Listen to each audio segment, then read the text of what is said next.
आप सबों की सुसहाय आज की इस सुंदर ऑनलाइन आराधना में प्रभु यीशु मसीह के नाम में आप सबों का स्वागत करता हूं। आइए हम एक साथ मिलकर प्रार्थना करें, अपना जीवन प्रभु के चरणों में समर्पण करें। आज की इस आराधना में हम सब लोग सहभागी हो। आइए हम प्रार्थना करें। हमारे जीवित और महान परमेश्वर यहोवा, सारी सृष्टि के मालिक, अब्राहम, इसहाक और याकूब का जुदा परमेश्वर, हम आपके प्रिय पुत्र यीशु मसीह के सामर्थ्य नाम में प्रवेश घड़ी अपना जीवन आपके चरणों में समर्पण करते हैं। आप सारे मन से धन्यवाद देते। आबा, निश्चय आपने में जिंदगी दी जिसको योग्य हम नहीं थे। प्रभु आपने संभाला है। प्रभु आज इस सुंदर भोर को देखने का सुंदर सुअवसर दिया, हम इसके लिए आपको धन्यवाद देते हैं। धन्यवाद देते यीशु मसीह हम आपके महान आगापे प्रेम के लिए, जो प्रेम आपने हम पापियों से किया। आपने हमारे सुरक्षा धरती पर मनुष्य के रूप में आए, हमारे अपार कष्ट दुख उठाए, क्रूस की मृत्यु सहन किया, अपना लहू हमारे लिए बहा दिए। हम आपको धन्यवाद देते हैं, आपकी महिमा, आपकी तारीफ करते हैं, विश्वास करते हैं कि आप मृत्यु से जी उठे परमेश्वर, आप जीवित परमेश्वर हैं। हम आपकी महिमा, आपकी तारीफ करते हैं, पुकारते हैं। आप प्रभु आज के आराधना में आप हमारे संग हो लीजिए पिता, हमारे सहित और गवाही खींचे। पवित्र आत्मा हम सबों के साथ होइए प्रभु, हमें सामर्थ दीजिए, हमारी सहायता कीजिए, हमें इस योग्य बनाए कि हम यीशु मसीह के राह में आगे बढ़ पाएं। पिता यहोवा आपका अनुग्रह समय हम सबों पर छाया करते रहने पाए। प्रभु यीशु मसीह इस आराधना को जब हम आपके नाम से आरंभ करते हैं, साथ हो ले प्रभु, हर एक सुनने वालों को, संचालक को अपने हाथ में ले ले, आशीषित करता कि आराधना हम आपके नाम से आरंभ करें प्रभु यीशु, आपके नाम से समाप्त करने पाए। अपने लोगों को अपने लहू ढांप ले, हमारे पापों को क्षमा कर। यीशु मसीह के नाम में दीनताई की प्रार्थना को मांगते हैं। प्रार्थना सुने, आवाज दया से ग्रहण कीजिए। आमीन और आमीन। आज के इस आराधना को हम आरंभ करें साक्षी बानी गीत नंबर 324 से। साक्षी बानी गीत नंबर 324। प्रभु महान विचारू कार्य तेरे, कितने अद्भुत जो तूने बनाए। देखूं तारे, सुनो गर्जन भयंकर, सामर्थ तेरी सारे भूमंडल पर। साक्षी बानी 324। प्रभु महान विचारू कार्य तेरे, कितने अद्भुत जो तूने बनाए। देखूं तारे, सुनो गर्जन भयंकर, सामर्थ तेरी सारे भूमंडल पर। प्रशंसा होवे प्रभु यीशु के, कितना महान। प्रशंसा होवे प्रभु यीशु के, कितना महान, कितना वन के बीच में तराई मध्य विचरूं, मधुर संगीत मैं चिड़ियों का सुनूं। पहाड़ दिशा से सब मैं नीचे देखूं, झरने बहते लगती शीतल वायु। प्रशंसा होवे प्रभु यीशु के, कितना महान, कितना महान। प्रशंसा होवे प्रभु यीशु के, कितना महान, कितना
जहां कहीं भी हैं खड़े हो जाएंगे। हमारा आरंभ त्रिएक परमेश्वर पिता और पुत्र और पवित्र आत्मा के नाम से हुए आमीन। हमारी सहायता ईश्वर के नाम से है जिसने स्वर्ग और पृथ्वी को सिरजा। स्तुति होवे पिता को और पुत्र को और पवित्र आत्मा को, जैसा हुआ आरंभ में, जैसा है और जैसा रहेगा, सनातन से सनातन हो। आमीन। अब हम ईश्वर के सामने अपने अपने पापों को घुटने टेकर एक साथ मान लेकर एक साथ यूं कहें, हे सर्वशक्तिमान ईश्वर दयालु पिता, हम दीनताई से अपने सब पाप और अपराधों को तेरे सम्मुख मान लेते हैं। तू अपने प्रिय पुत्र हमारे प्रभु यीशु ख्रिस्ट के कारण हम पर दया दृष्टि कर और हमारे सब पापों को क्षमा कर। आमीन। प्रभु हम पर दया कर, ख्रिस्त हम पर दया कर, प्रभु हम पर दया कर। चाहे पहाड़ हट जाएं और पहाड़ियां टल जाएं तो भी मेरी करुणा तुझ पर से कभी न हटेगी और मेरी शांतिदायक वाचा न टलेगी। यहोवा जो दुष्ट पर दया करता है उसका यही वचन है। ऐसा 54:10। आमीन आमीन। मंडली खड़ी हो जाएगी। सबसे ऊंचे स्थान में ईश्वर का गुणानुवाद होवे और पृथ्वी पर कुशल और मनुष्यों में प्रसन्नता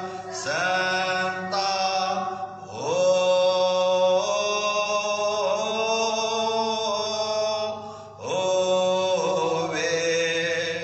प्रभु आप सबों के साथ होवे और तेरे आत्मा के संग। आइए हम प्रार्थना करें।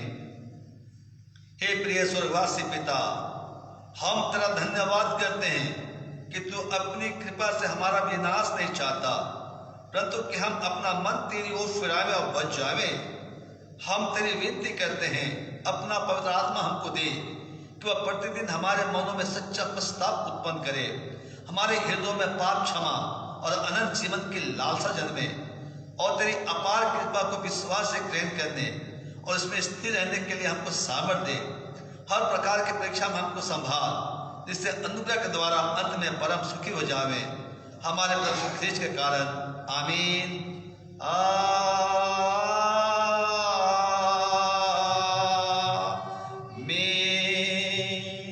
आज के लिए पहला पाठ वचन हमें मिलेगा लूका रचित सुसमाचार और उसका 16 अध्याय 1 से 12 पद। लूका सुसमाचार के 16 अध्याय उसका 1 से 12 पद। और दूसरा पाठ वचन पहला कुरिन्थियों 10 अध्याय 1 से 11 पद। पहला कुरिन्थियों 10 अध्याय 1 से 11 पद। पहला पाठ वचन लूका 16 1 से 12। फिर उसने चेलों से भी कहा, किसी धनवान का एक भंडारी था और लोगों ने उसके सामने उस पर यह दोष लगाया कि वह तेरी संपत्ति उड़ाई देता है। अतः उसने उसे बुलाकर कहा, यह क्या है जो मैं तेरे विषय में सुन रहा हूं?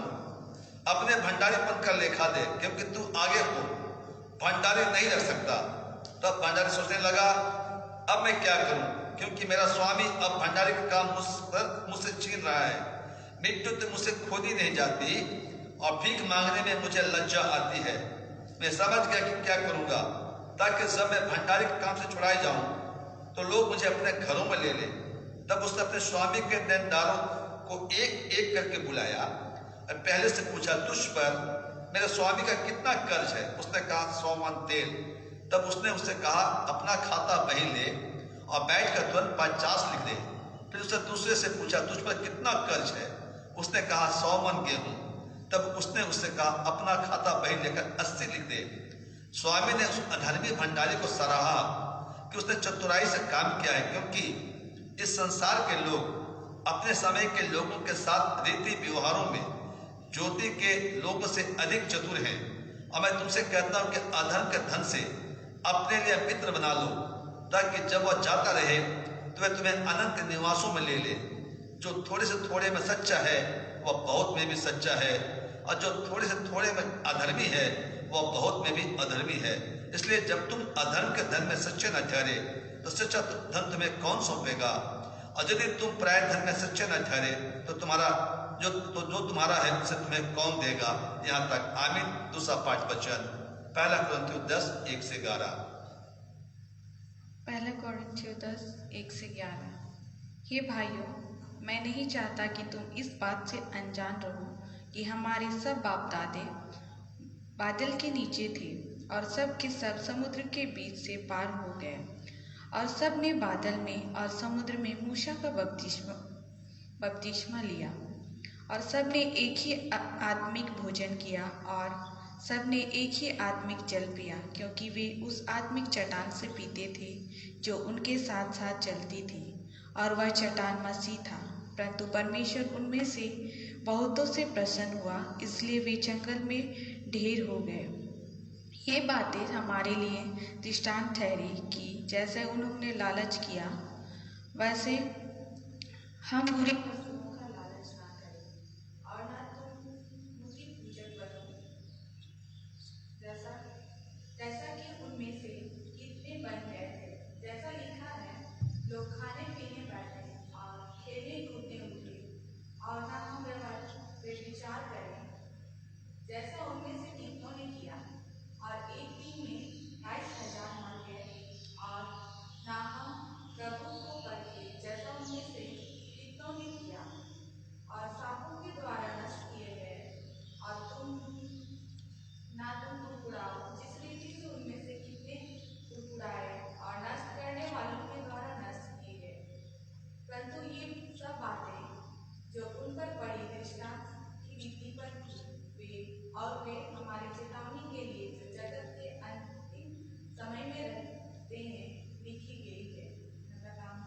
तो धन्यवाद हो गए। एक सु हालेलुया, हालेलुया,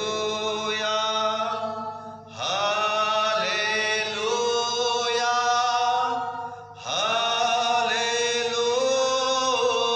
हालेलुया।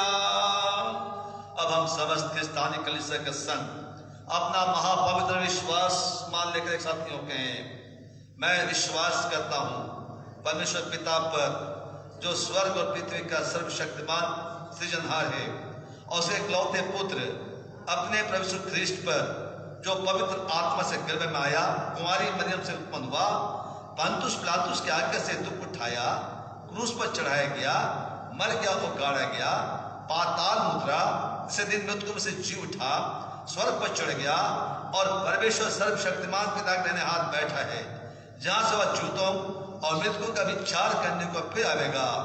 मैं विश्वास करता हूं पवित्र आत्मा पर, एक ही पवित्र क्रिस्तानी कलीसिया, पवित्रों की संगत पर, पापों की क्षमा, देह के उठने और अनंत जीवन पर। आमीन, आमीन,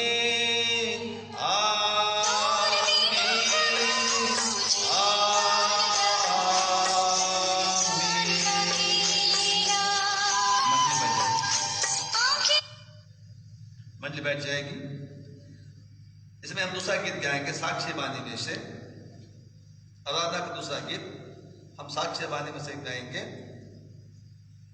339 साक्ष्य बानी, 339 साक्ष्य बानी में से गाएंगे। प्रभु का आनंद है मेरी ताकत, संसार में है यीशु है मेरी ताकत, वो मेरा आनंद हर एक दिन में, वो मेरा सहारा है। साक्षी बानी 339। प्रभु का आनंद है मेरी ताकत, संसार में यीशु है मेरी ताकत, ओ मेरा आनंद हर एक दिन में, ओ मेरा सहारा है, ओ मेरा आनंद हर एक दिन में, ओ मेरा सहारा है। जब मैंने सोचा कि अकेला हूँ, तब प्रभु यीशु ने मुझसे कहा, जब मैंने सोचा कि अकेला हूँ, तब प्रभु यीशु ने मुझसे कहा, संसार के अंत तक साथ रहने वाला मैं तेरे साथ हूँ, संसार के अंत तक साथ रहने वाला मैं तेरे साथ हूँ।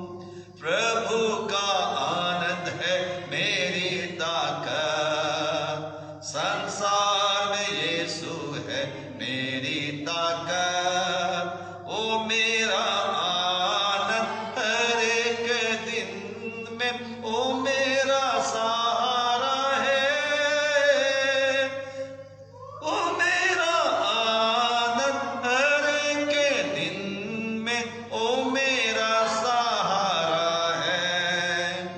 जब मैंने सोचा कि निर्बल हूँ, तब प्रभु यीशु ने मुझसे कहा, जब मैंने सोचा कि निर्बल हूँ, तब प्रभु यीशु ने मुझसे कहा, शक्ति देने वाला, सामर्थ देने वाला मैं तेरे साथ हूँ, शक्ति देने वाला, सामर्थ देने वाला मैं तेरे साथ हूँ।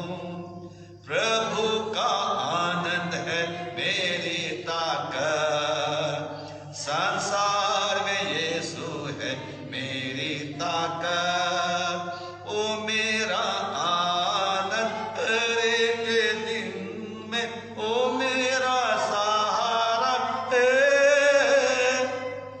ओ मेरा आनंद हर एक दिन में, ओ मेरा सहारा है।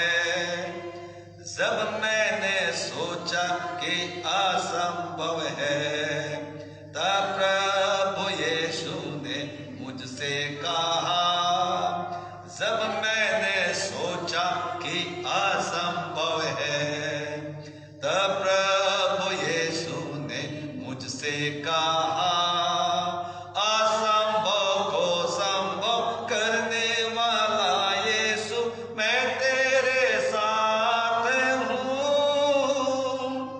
असंभव को संभव करने वाला यीशु मैं तेरे साथ हूँ।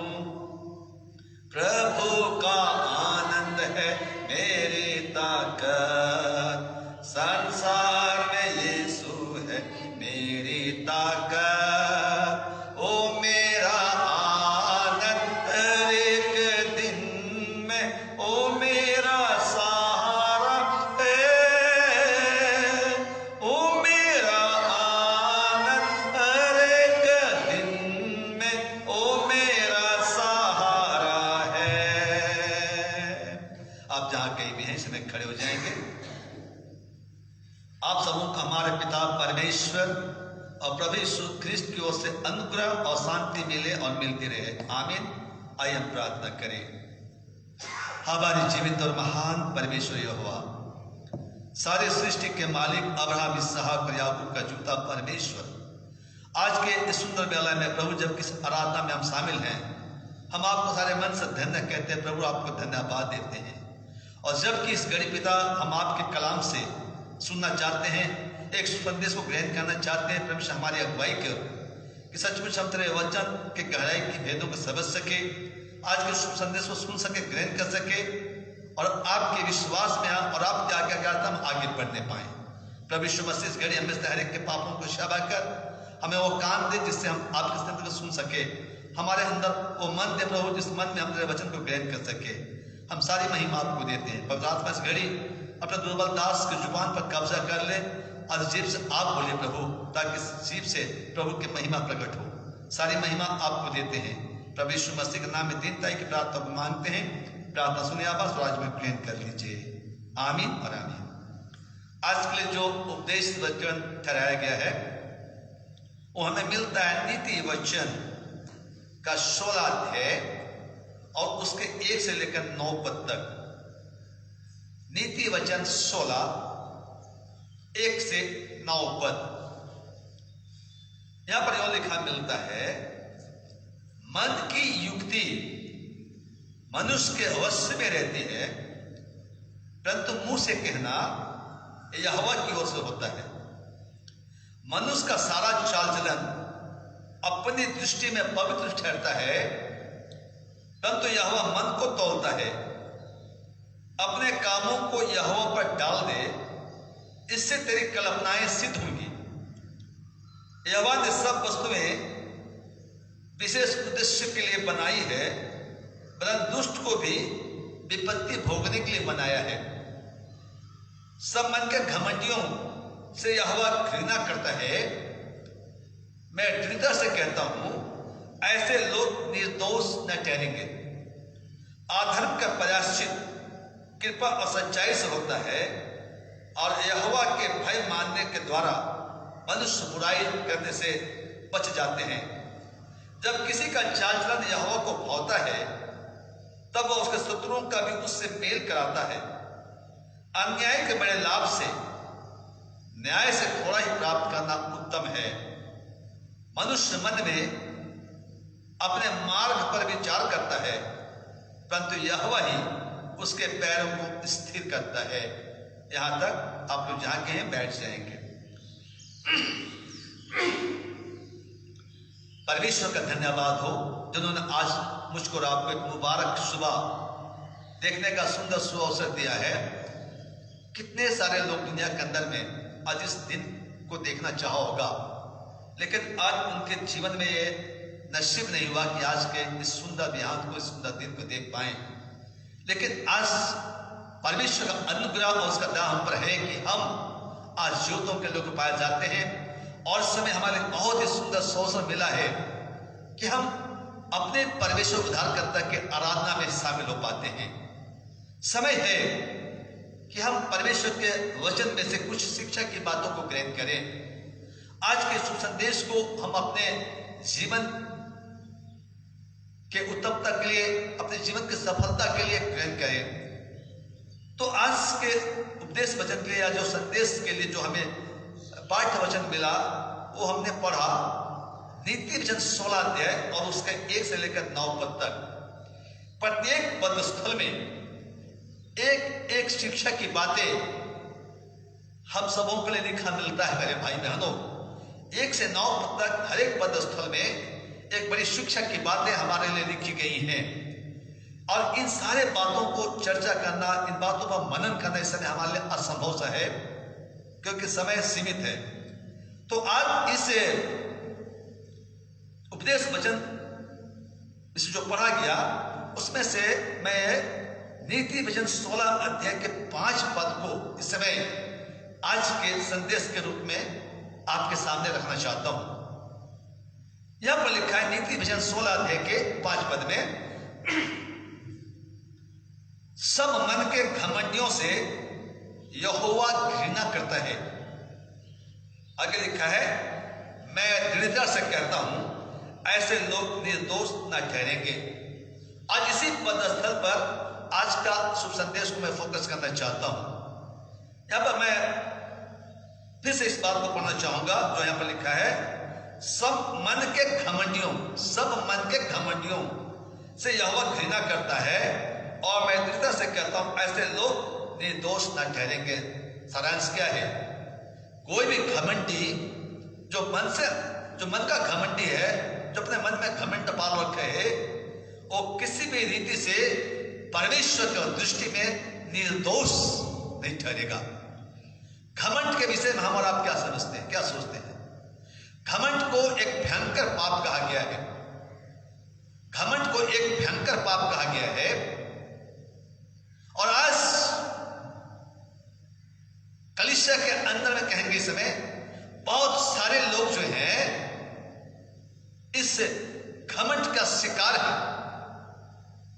कोई अपने बुद्धिमत्ता के पर घमंड करता है, कोई अपनी सुंदरता पर घमंड करता है, कोई अपने उच्च शिक्षा पर घमंड करता है, कोई अपने उच्च दर्जा के नौकरी पर घमंड करता है, कोई अपने दिल दौल पर घमंड करता है, कोई अपनी जमीन जायदाद पर घमंड करता है, कोई अपनी सुंदरता पर घमंड करता है, कोई अपने बाल बच्चों पर घमंड करता है, कोई अपने बैंक बैलेंस पर घमंड करता है, और कोई तो अपनी धार्मिकता पर भी घमंड करता है।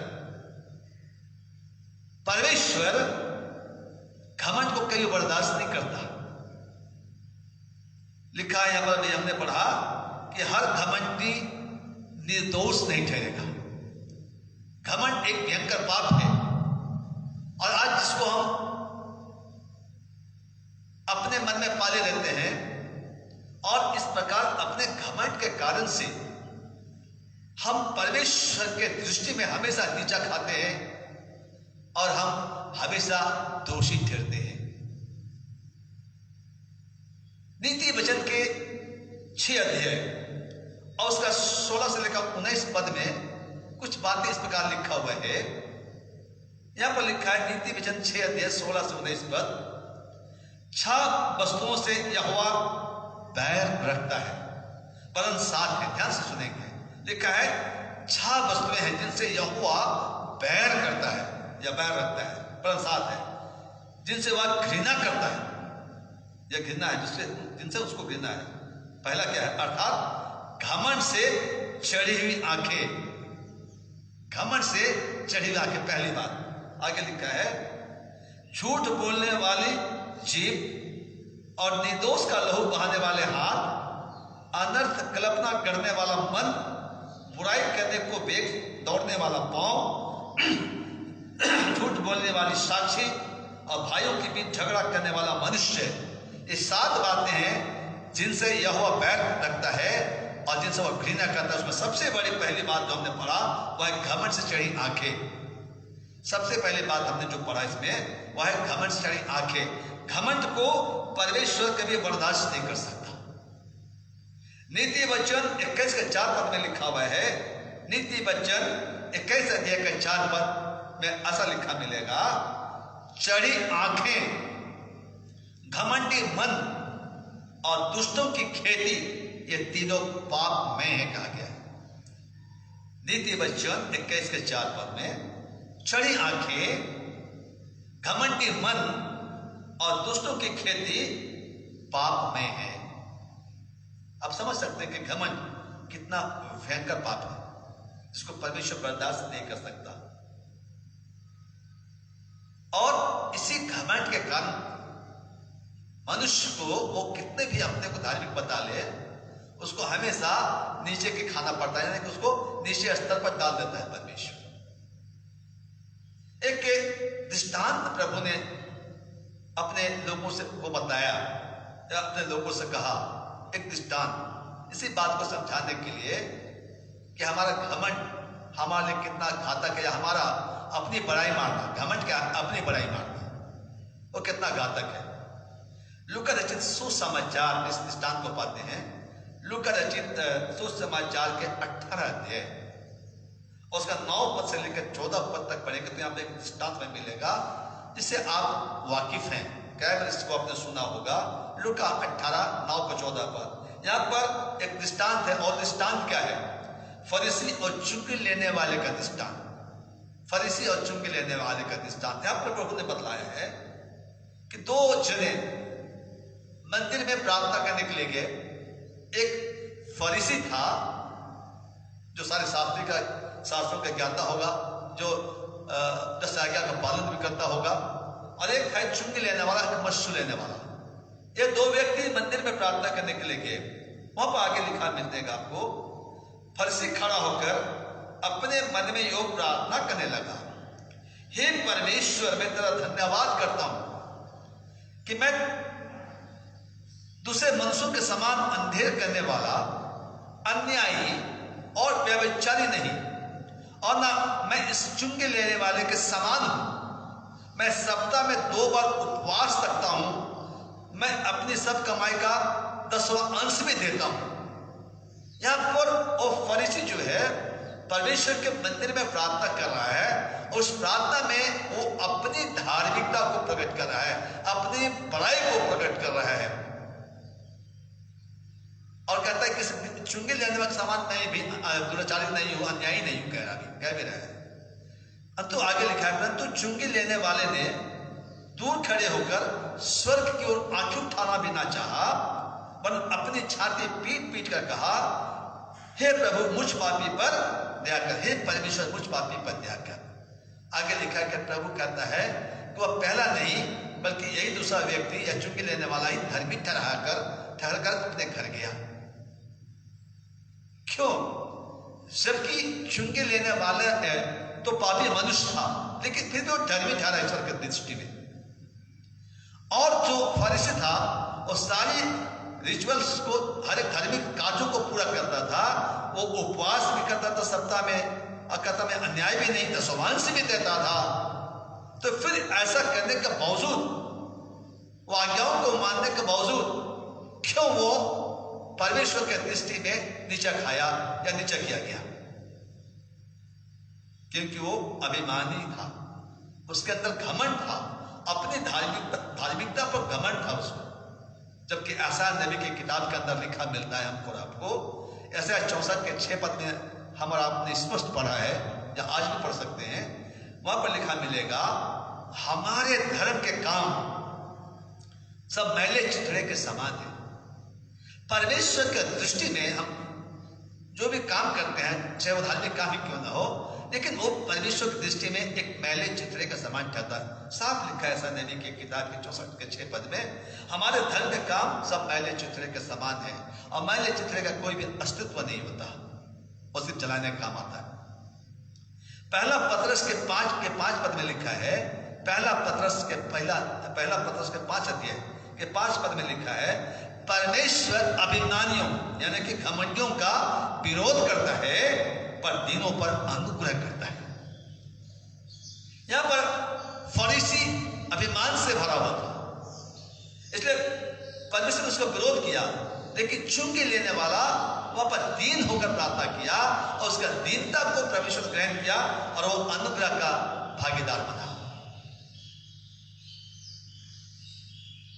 आप एक पुराने नियम में पढ़ेंगे राजा नबूकदनेस्सर के बारे में, राजा नबूकदनेस्सर के बारे में पढ़ेंगे। जब दानियेल नबी की किताब आप खोले और उसका 4था अध्याय, दानियेल नबी किताब के 4था अध्याय जब पूरा पढ़ेंगे, तो वहां पर नबूकदनेस्सर के बारे में आप बहुत सारी बातों को जान पाएंगे।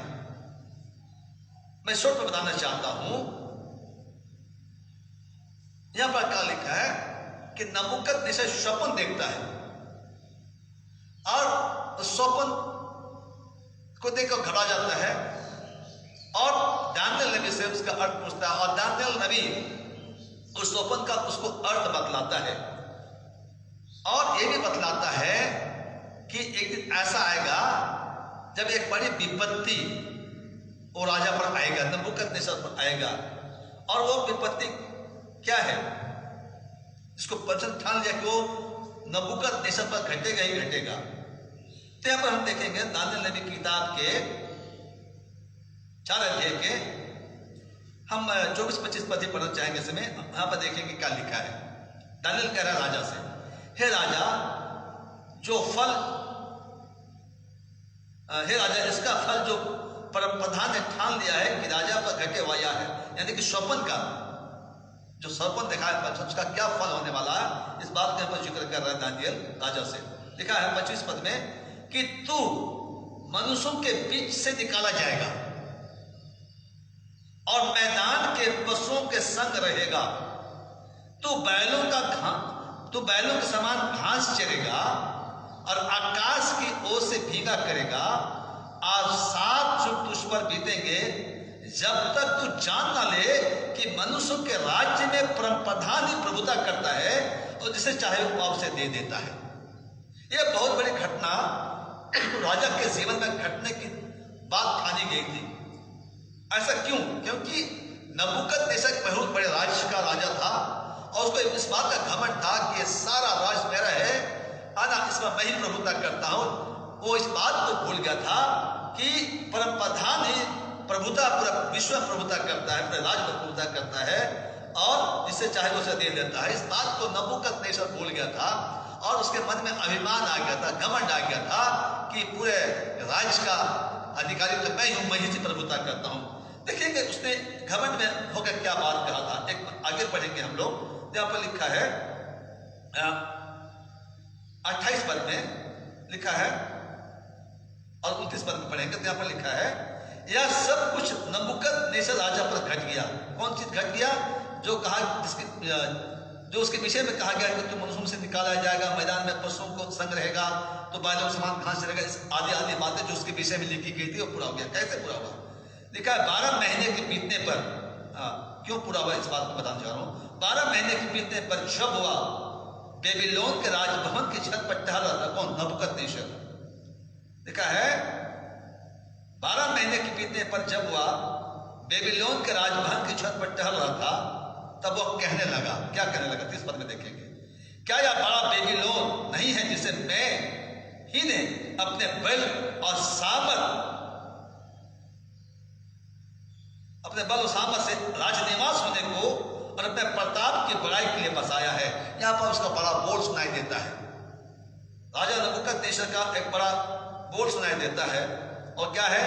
वो अपनी बड़ाई कर रहा है, कहता है क्या यह बड़ा बेबीलोन नहीं जिसे मैं ही ने अपने बल और सामर्थ से राजनिवास होने को और अपने प्रताप की बड़ाई के लिए बसाया है। उसका यह वचन मुंह से निकलना भी नहीं पाया था।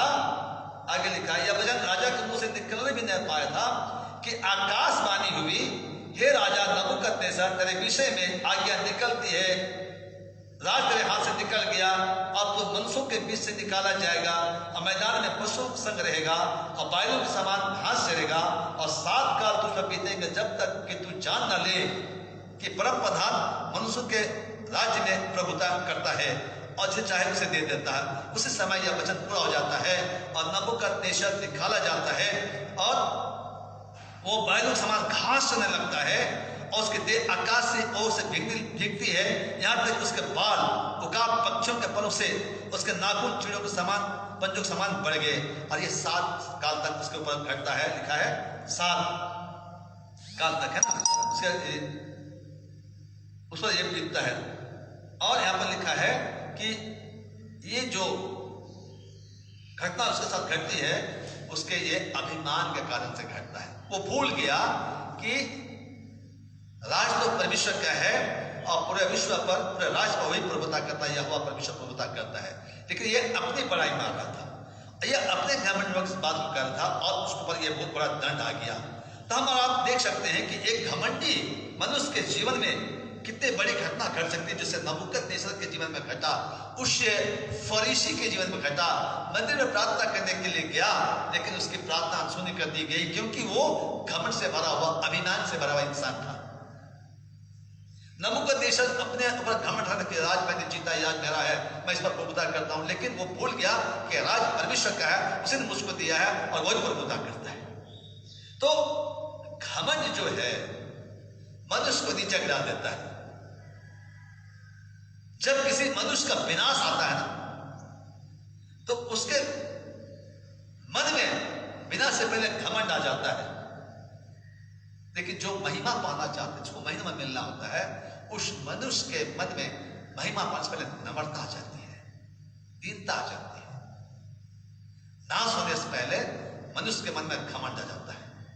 नीति वचन में कुछ ऐसा ही लिखा मिलेगा हमको। नीति वचन 18 अध्याय के 12 पद को पढ़ेंगे हम और आप। नीति वचन 18 का 12 पद में तो लिखा है, नाश होने से पहले मनुष्य के मन में घमंड और महिमा पाने से पहले नम्रता होती है।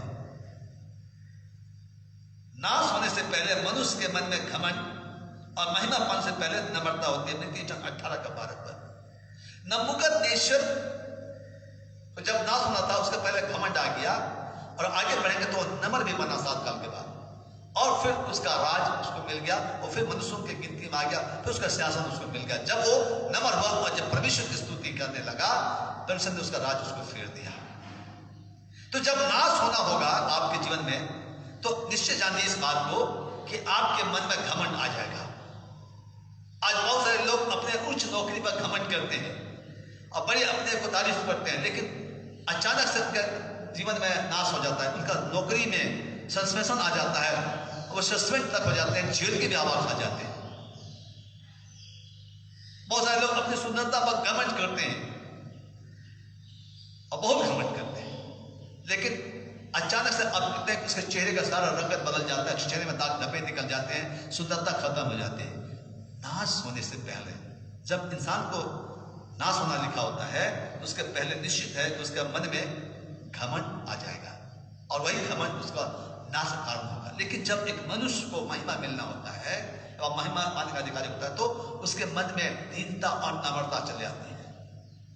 नीति वचन 16 अध्याय का 18 पद में लिखा है, नीति वचन के 16 अध्याय का 18 पद में, विनाश से पहले गर्व और ठोकर खाने से पहले घमंड होता है। लिखा है विनाश से पहले गर्व यानी घमंड, और ठोकर खाने से पहले घमंड आता है। आज बहुत सारे सेवकों की मिनिस्ट्री बंद हो गई, आज बहुत सारे पास्टरों ने अपनी मिनिस्ट्री चालू किया, सेवकाई चालू किया, बहुत सारे लोगों ने अपनी मिनिस्ट्री चलाने की कोशिश किया, लेकिन आज उनकी मिनिस्ट्री बंद हो गई, उनकी सेवकाई बंद हो गई। कारण क्या है? जब वे प्रभु की सेवकाई तो निकले, लेकिन आज उनकी सेवकाई बंद हो गई। अब उनके सेवकाई में वो आशीषें दिखाई नहीं देती जो पहले दिखाई देता। ऐसा इसलिए होता है कि वे खुद की बड़ाई करने लगते हैं। बहुत लोग आप सुनेंगे कि ये मैंने किया, वो मैंने किया, मैंने चंगा कर दिया, मेरे प्रार्थना से व्यक्ति चंगा हो गया। ये नहीं कहते कि ईश्वर ने चंगा कर दिया, ईश्वर से निजात दिया, चंगा ही दिया। वह अपनी तारीफ खुद करने लगे। जब किसी व्यक्ति ने, कलीसिया किसी लोगों ने अपने पास्टर से कह दिया, पास्टर साहब आप अच्छे भाषण देते हैं, आपकी प्रार्थना बड़ी अच्छी लगती है, आपको उपदेश बड़ा अच्छा लगता है ना, तो बहुत सारे पास्टर घमंड में चले आते हैं, बहुत सेवक लोग घमंड में चले आते हैं। ओ मुझसे बड़ा तो अब कोई नहीं, मैं इतना अच्छा प्रचारक हूँ, मैं इतना अच्छा बोलने वाला हूँ, मेरे पास इतना टैलेंट है। और उस घमंड में होकर वो सेवकाई तो करता है, लेकिन परमेश्वर उसके घमंड को बर्दाश्त नहीं करता। इसलिए उस सेवकाई के सेवक की सेवकाई नीचे स्तर पर चला जाता है। घमंड से भरी आंखें और घमंडियों को कभी परमेश्वर बर्दाश्त नहीं करता। सेवक को नम्र होना चाहिए, नम्रता से उसको पेश आना चाहिए, दीनता से पेश आना चाहिए। लेकिन घमंड से जब वो सेवकाई करने लगते हैं, अपने घमंड में होकर कि मुझसे अच्छा परमेश्वर का दास कोई नहीं हो सकता, मुझसे बड़ा लेक्चर देने वाला, उपदेश देने वाला कोई नहीं हो सकता, मेरी प्रार्थना में बहुत चकाई होते हैं। अगर ऐसे घमंड करने लगे और परमेश्वर को महिमा देना भूल जाएं, तो सचमुच मिनिस्ट्री खत्म हो जाएगी। अपनी बड़ाई ना करना चाहिए किसी को। नीति वचन के अंदर ऐसा लिखा मिलेगा, नीति वचन के 27 अध्याय के 2 पद में क्या लिखा है? नीति वचन 27 अध्याय के 2 पद में लिखा है, तेरी प्रशंसा और लोग करें तो करें, परंतु तू अपना अपने आप ना करना। लिखा है दूसरे लोग तेरी बड़ाई करें तो अच्छी बात है, लेकिन तू अपनी बड़ाई अपने से ना करना। और आगे लिखा है, दूसरा तुझे सराहे तो सराहे, परंतु तू अपनी सराहना ना करना। आज यही बहुत बड़ी गलती हो जाती है सेवकों से, अपनी खुद की बड़ाई करने लगते हैं, अपनी वकालत गवाही देते हैं तो अपनी बड़ाई करके गवाही देने लगते हैं। नतीजा क्या होता है कि सेवक की सेवकाई ठंडा पड़ जाता है। पहला कुरिन्थियों के 5 के 6 पद में क्या लिखा है? पहला कुरिन्थियों के 5 अध्याय के 6 पद में लिखा है, तुम्हारा घमंड करना अच्छा नहीं। सुनेंगे इस समय सारे लोग, जो भी अगर हमारे मन में घमंड है, जिस बात का घमंड हमारे अंदर है, तो वो घमंड हमारे लिए अच्छा नहीं है। लिखा है पहला कुरिन्थियों 5 के 6 में, तुम्हारा घमंड करना अच्छा नहीं। क्या तुम नहीं जानते कि थोड़ा सा खमीर पूरे गूंदे हुए आटे को खमीर कर देता है?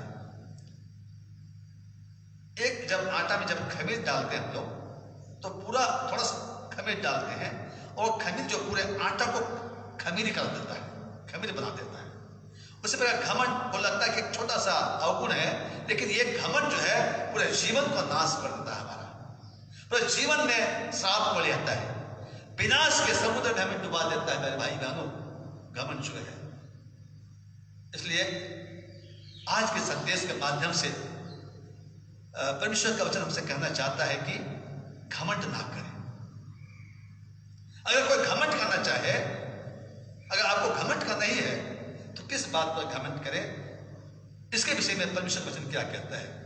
दूसरा कुरिन्थियों उसका 10 अध्याय उसका 17 और 18 पद, दूसरा कुरिन्थियों के 10 अध्याय के 17 और 18 पद को पढ़ेंगे तो वहां लिखा मिलता है, परंतु जो घमंड करे वह प्रभु पर घमंड करे। आप सुनेंगे, अगर आपको घमंडी करना है तो लिखा है वचन के अंदर में, परंतु जो घमंड करे वह प्रभु पर घमंड करे, क्योंकि जो अपनी बड़ाई करता है वह नहीं, परंतु जिसकी बड़ाई प्रभु करता है वही ग्रहण किया जाता है।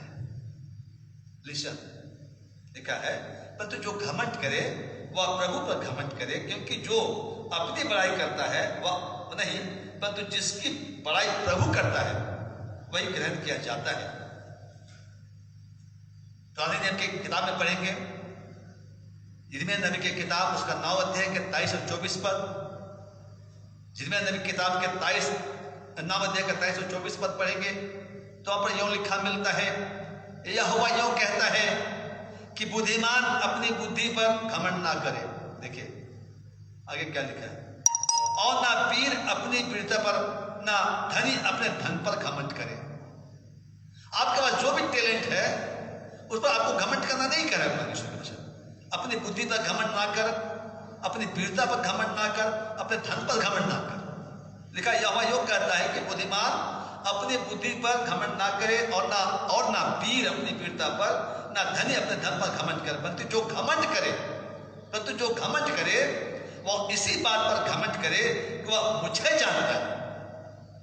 परमेश्वर कहता है कि वह इस बात पर घमंड करे कि वह मुझको जानता है और समझता है कि मैं ही वह यहोवा हूं जो पृथ्वी पर करुणा, न्याय और धर्म का काम करता है। कहता है कि वह इसी बात पर जो घमंड करे वह इसी बात पर घमंड करे कि वह मुझे जानता है और समझता है कि मैं ही वह यहोवा हूं जो पृथ्वी पर करुणा, न्याय और धर्म का काम करता है, क्योंकि मैं इसी बातों से प्रसन्न रहता हूं। जो परमेश्वर पर घमंड करता है, उसकी महानता पर घमंड करता है, उसके बातों पर घमंड करता है, और जो ये कहता है कि यहोवा ही पृथ्वी पर न्याय और धर्म का काम करता है, करुणा करता है, तो बोलता है मैं इन्हीं बातों से प्रसन्न रहता हूं। और जिससे जिन बातों से प्रसन्न रहता है परमेश्वर, अगर उस बात को हम करते हैं तो इस परमेश्वर यहोवा हम पर भी क्या करता है, बस हमसे भी वो प्रसन्न रहता है। मत्ती के अंदर लिखा है, मत्ती सुसमाचार के 5 के 3 पद पहाड़ी उपदेश में, मत्ती 5 के 3 पद में क्या लिखा है, धन्य है वे जो मन के दीन है, क्योंकि स्वर्ग का राज उन्हीं का है। दीनता को स्थान दिया गया, घमंड को नहीं। कलीसिया के अंदर घमंड हमको दोषी ठहरा देता है, और जब दोषी ठहर जाएंगे तो हम शायद परमेश्वर के राज के वारिस नहीं हो सकते। तो घमंड इतना भयंकर बात है। लेकिन यहां पर लिखा है, दीनता के विषय में लिखा है, धन्य है जो मन के दीन है, क्योंकि स्वर्ग का राज उन्हीं का है। तो दीन बनना है पूरा, दीनता के अंदर जीवन को निर्वाहन करना है। कितना अच्छा टैलेंट हमारे पास हो, हम कितने बुद्धिमान, अच्छे उपदेशक हो, अच्छे काम करने वाले हो, अच्छे हमारे पास संपत्ति है, लेकिन उसमें हमको घमंड कभी नहीं करना चाहिए, परंतु हमेशा अपने आप को दीनता के अंदर रखना है, दीन बनकर रहना है। क्योंकि लिखा है ना कि धन्य है जो दीन है, मन के दीन है, क्योंकि स्वर्ग का राज उन्हीं का है। ऐसे 66 का 2 पद के अंदर लिखा है, यशायाह नबी की किताब के 66 अध्याय के 2 पद में लिखा है, यहोवा की वाणी है, ये सब वस्तु मेरे हाथ की बनाई हुई है, इसलिए ये सब मेरी। आगे लिखा है, इस पर ध्यान देंगे। परमेश्वर कहता है, परंतु मैं उसी की ओर दृष्टि करूंगा जो दीन और खेदित मन का हो और मेरा वचन सुनकर थरथराता हो। परमेश्वर कहता है मैं उसी को दृष्टि करूंगा। किसकी ओर दृष्टि करूंगा? लिखा है जो दीन दीनता जीने वाला इंसान जो दीन और खेदित मन का हो और मेरा वचन सुनकर क्या करता हो, थरथराता हो, मैं उसी को ध्यान करूंगा, परमेश्वर कहता है।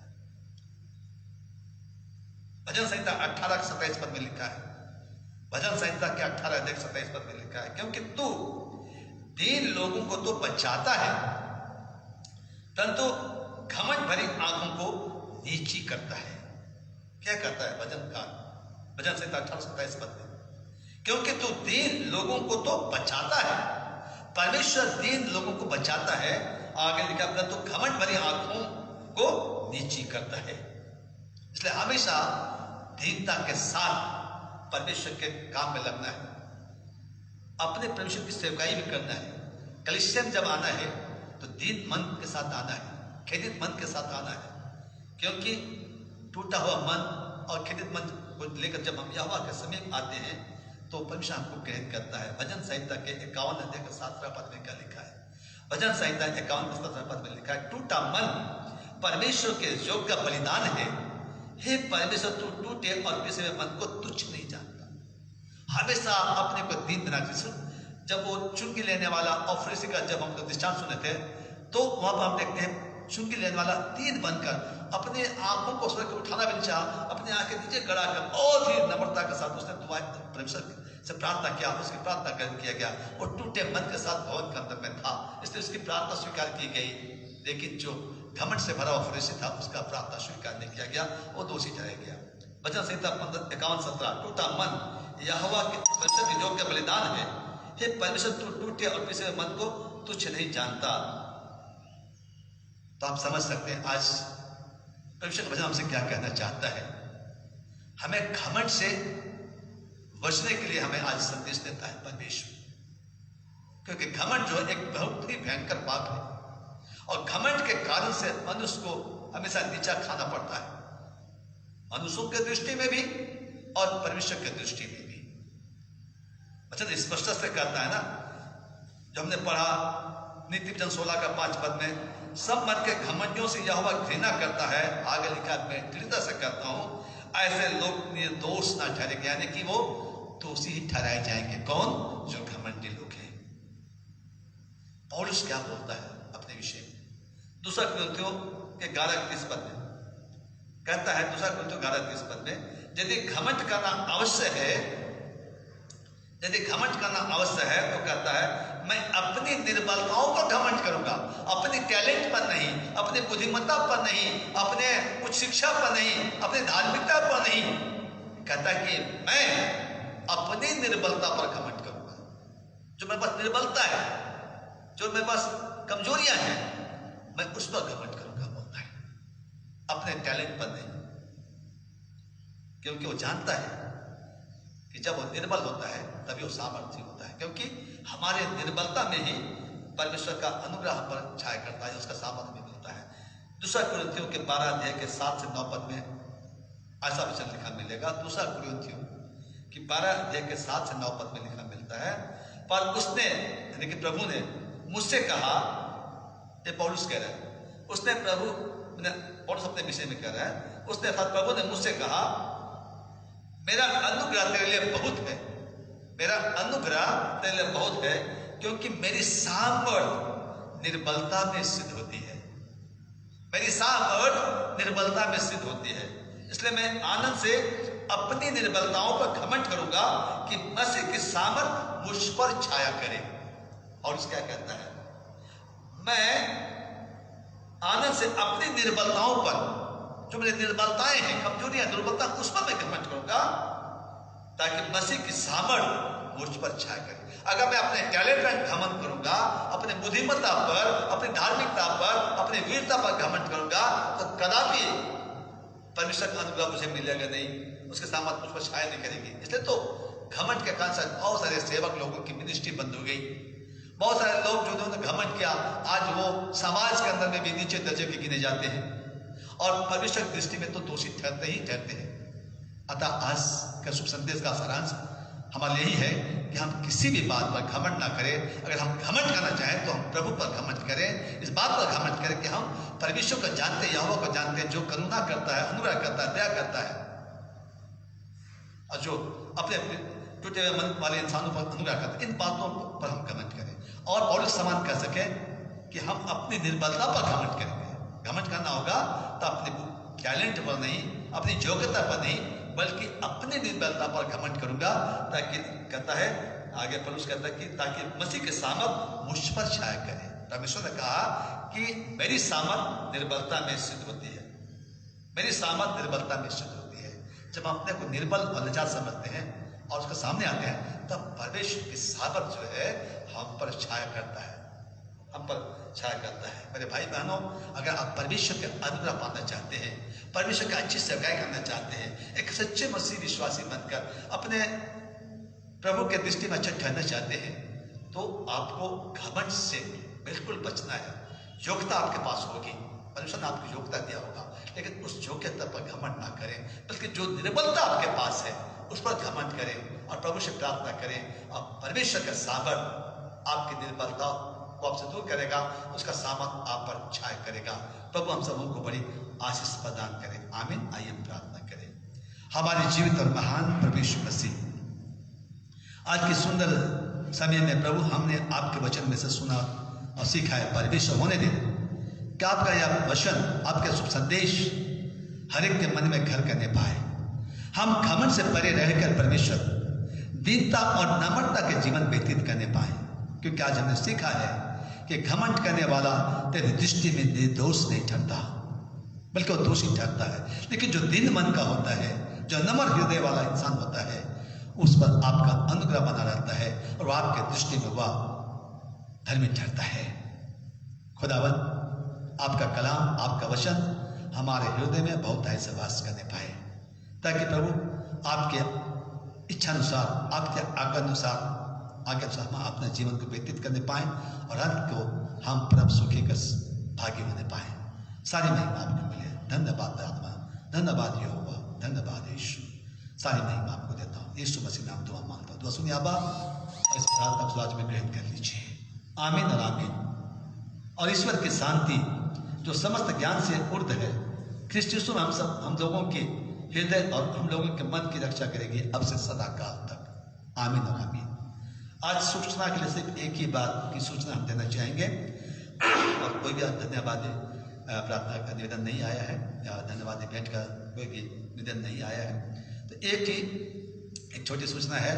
आज से महीने का पहला रविवार है, और महीने का पहला रविवार को मंडली कार्यकारिणी की बैठक होती है। अतः आज के दिन इस आराधना के पश्चात 9:30 बजे से मंडली कार्यकारिणी की बैठक होगी। जितने पंच इसमें जुड़े हुए हैं, इस बात को याद रखेंगे कि इस बैठक में वे अवश्य शामिल हों आज 9:30 बजे से। और आने वाला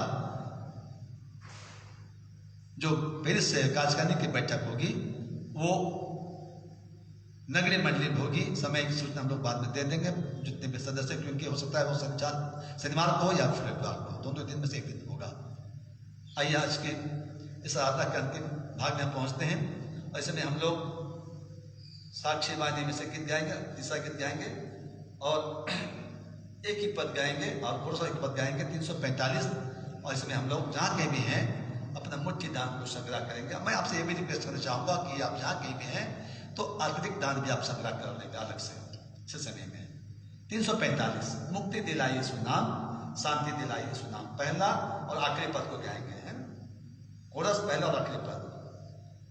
मुक्ति दिलाए यीशु नाम, शांति दिलाए यीशु नाम, मुक्ति दिलाए यीशु नाम, शांति दिलाए यीशु नाम। यीशु दया का बहता सागर, यीशु दया का बहता सागर, यीशु है दाता महान, यीशु है दाता महान, मुक्ति दिलाए यीशु नाम, शांति दिलाए यीशु नाम।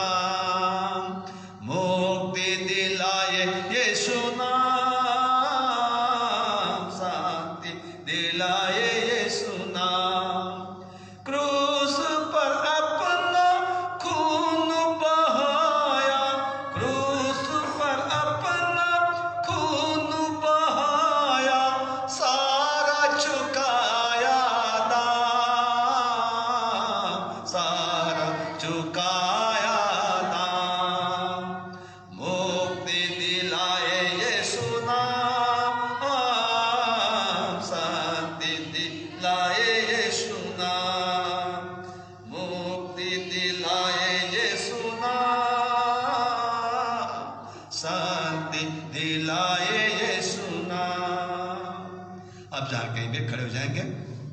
इसमें हम लोग अंतिम प्रार्थना करेंगे, आराधना की अंतिम प्रार्थना। हे प्रभु परमेश्वर स्वर्गवासी पिता, हम तेरी विनती करते हैं कि अपने क्रिस्तानी कलीसिया और उसके सारे सेवकों की अगुवाई कर कि वे तेरे वचन के निर्मल उपदेश में ठहरे, जिसे सच विश्वास और प्रेम हमें बढ़े और बढ़ाया जावे। हे प्रभु, भारत रिपब्लिक के हमारे राष्ट्रपति, प्रधानमंत्री, इस प्रांत के राज्यपाल, मुख्यमंत्री, राष्ट्रीय एवं राज्य के सभाओं, मंत्रिमंडलों, सब न्यायों और हाकिमों और सब राज कर्मचारियों को आशीष दे और उनकी अगुवाई कर कि वे न्याय और धर्म से देश की सेवा करें और हम कुशल चैन से सारी भक्ति और गंभीरता से कार्य बितावें। हमारे कलीसिया के बिशप, कलीसिया के पदाधिकारियों तथा सभी कार्यकर्ताओं एवं कलीसियाई सभाओं को आशीष दे कि वे इस मंडली को तेरी पवित्र इच्छा के अनुसार चलावे। जगत की लुथरान कलीसिया और विदेश के हमारे मित्रों को आशीष दे कि हम ख्रिस्ती प्रेम और सहयोग में आगे बढ़ें और जगत में तेरी साक्षी के लिए अधिक सामर्थ पावें। हमारे कलीसिया के सब काम पर आशीष दे, लड़के लड़कियों की शिक्षा पर आशीष दे कि वे तेरे डर और प्रेम में बढ़ते जावे। कलीसिया के विद्यालयों और अन्य संस्थाओं को संभाल और उनको बढ़ते दे और उनके द्वारा कलीसिया के लिए आत्मिक और लौकिक आशीष दे। खेती बाड़ी और हर एक काम, उद्यम, नौकरी, व्यवसाय और श्रम को सफल कर, जिससे हर कोई सुविवेक से तेरे आगे चले और अपनी जीविका पावे। अपनी कृपा से उन सबों पर दृष्टि कर जो कंगालपन, रोग और नाना प्रकार के सकीते और दुख में हैं और उनको शांति दे। कलीसिया के अधीन संचालित मिशनरी सेवा सहभागिता के कामों पर आशीष दे। सभी मिशनरियों को पवित्र आत्मा से अभिषेक करके वे निर्भय होकर निष्ठापूर्वक अपने कार्य को कर सके। सुसमाचार के कार्यों में बाधा एवं विरोधी तत्वों को दूर कर दे ताकि जहाँ मंगल सुसमाचार नहीं पहुँचा वहाँ पहुँचाया जा सके। प्रभु, आज इस आराधना में जहाँ कभी विश्वासियों ने पिता भेंट एकत्र किया हो, चाहे घड़ा दान हो, आराधना दान हो, अतिथि दान हो या अन्य दान हो, जो आज इस समय अपने अपने घरों में लोगों ने आपकी महिमा के लिए अर्पित किया, प्रभु उन सारे भेंटों को ग्रहण कर ले, आशीष कर, ताकि उन भेंटों के द्वारा, उन दानों के द्वारा प्रभु जी आपकी कलीसिया की सेवा आगे बढ़ाया जा सके। हर एक दाताओं को जिन्होंने आज भेंट अर्पित किया है उनको बड़ी आशीष दे, उनके परिवार में कभी कोई घटी कमी ना होने पाए। हमारे पेरिस में, हमारे मंडली में जितने भी बीमार पीड़ित लोग पाए जाते हैं समय में पिता, हमारे के लिए प्रार्थना करते हैं। खुदाबंद हर एक को चंगाई का आशीष दे। आपका दास इस समय ज्वर से पीड़ित है प्रभु जी, हम रेवरेंड नाथनियल लकड़ा के लिए प्रार्थना करते हैं, उसके परिवार के लिए प्रार्थना करते हैं। पिता, इसी घड़ी वे अपने इस रोग से, इस ज्वर से, इस बुखार से वो चंगाई को प्राप्त करने पाए।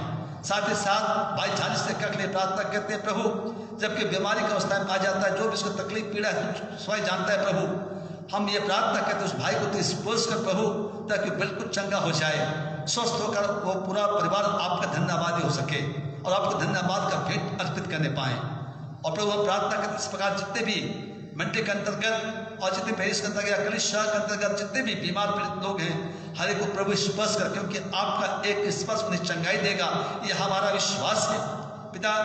जबकि अभी भी महामारी पूरे विश्व में फैला हुआ है, कोरोना का महामारी, और कहा जाता है तीसरी लहर आने वाला है प्रभु, इसमें हम प्रार्थना करते हैं अपनी प्रजा को, अपनी विश्वासी प्रजा को अपने लहू में छिपा ले परमेश्वर यीशु, ताकि किसी को थर्ड लहर छूने न पाए, किसी को कोरोना महामारी छूने न पाए, किसी को मृत्यु इस महामारी से होने न पाए।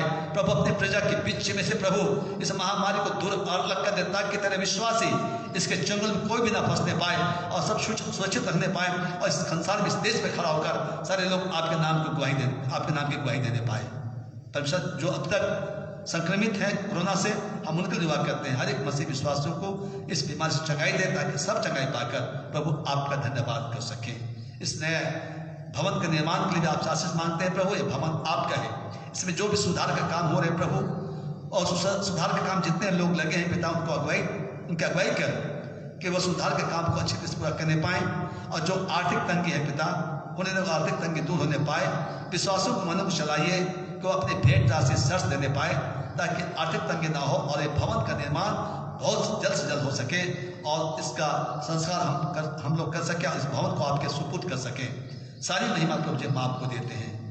हमारे कलीसिया के सब भाई बहनों की रक्षा कर, जो दूसरे जगहों, दूसरे देशों में चले गए हैं, कि वे सब जोखिम और परीक्षाओं में विश्वासी ठहरे।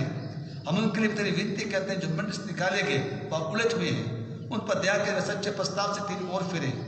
सब मनुष्यों का दानी ठहर और उन पर जो अंधेरे में बैठे हैं मुक्ति का उजाला प्रकाश कर। हमको अप्रस्ताव की मृत्यु से बचा और अंत को अपने प्रिय पुत्र हमारे प्रभु यीशु ख्रीस्त के द्वारा स्वर्ग राज में ग्रहण कर। आमीन। हे हमारे पिता, तू जो स्वर्ग में है, तेरा नाम पवित्र माना जावे, तेरा राज्य आवे, तेरी इच्छा स्वर्ग में पूरी दुष्प्रीति पर भी पूरी होवे। हमारे प्रतिदिन की रोटी आज हमको दे और हमारे अपराधों को क्षमा कर, जैसे हम भी अपने अपराधों को क्षमा करते हैं, और हमें परीक्षा में मत डाल, परंतु बुराई से बचा, क्योंकि राज और पराक्रम और महिमा सदा तेरे ही हैं। आमीन।